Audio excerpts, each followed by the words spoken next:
So, good day everyone.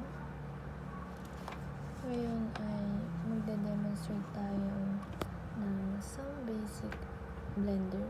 So, ito ang unang mapapakita kapag in-open natin ang Blender. Pagka-open natin, ito ang unang mapapakita.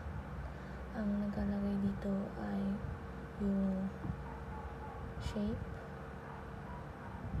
camera, and light. Select muna natin sila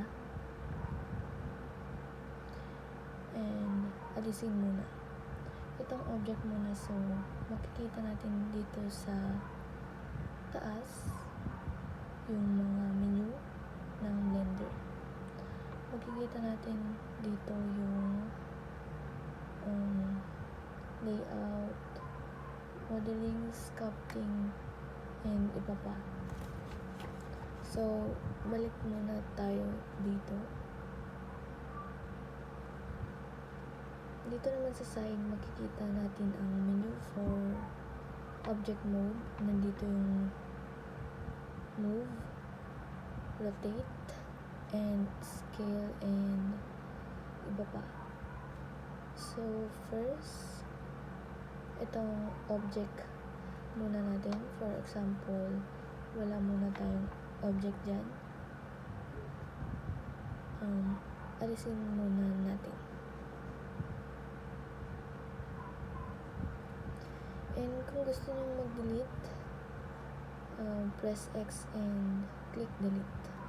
So yan, wala na. And now, maglalagay tayo ng object. Shift A, and magpapakita yung mga menu. Meron tayong ditong light, camera, and yan. So, sa mesh, maglagay muna tayo ng object cube. Yan, mesh. Select tayo ng cube. Yan yung mga object natin. And yan, press G for grab para ma-move natin yung object. And pag gusto natin siya i-move pataas, press G. Press G and Z. Axis. Yan, press G, move natin. And Z axis for pataas, or Y axis. Yan, move natin.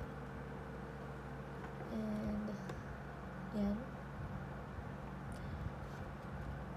So, galaw-galawin.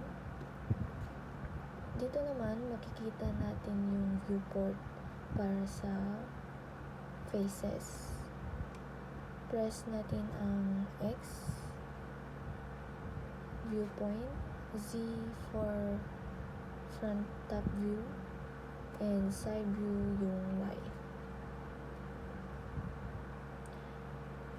So, dito naman ang display or viewport ng wire edge. Ito yung gamit natin ngayon, viewport ng solid mode. Yan. And if gusto natin palakihin or palitin yung object, press the object and S.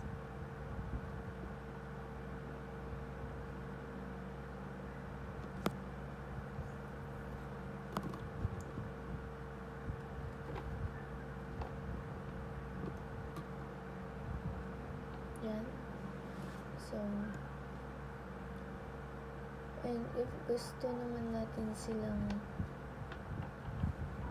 and if gusto natin siya i-duplicate, yan. And if gusto natin siya i-duplicate, Shift D, and yan. Duplicate, yan. And if gusto naman natin silang pagsamahin dalawa, Control J. Yan, Control J.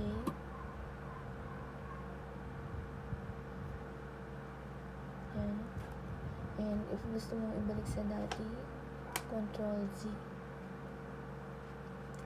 At kung redo naman, Control Shift Z. So, yan.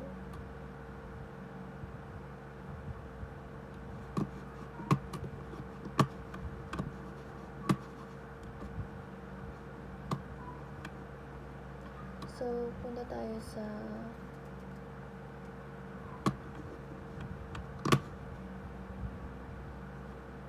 ayan. Punta tayo sa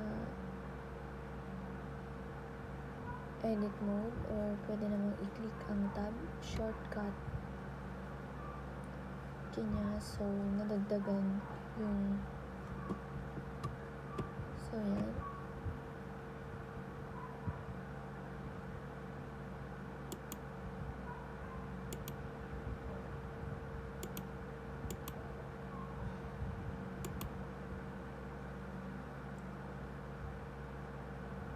So, punta tayo sa edit mode, or pwede namang i-click ang tab shortcut kanya. So, nadagdagan yung mga menu natin for edit mode. So, makikita natin itong tatlo. Yung una ay vertex mode. Yan. So, next naman is for edge, or short key niya is 2 sa numpad. Yan. Yan.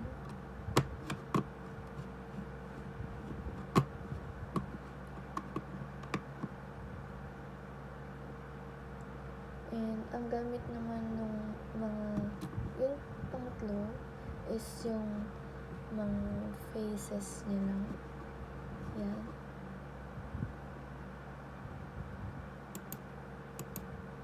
Yan, yung mga faces niya. Yan.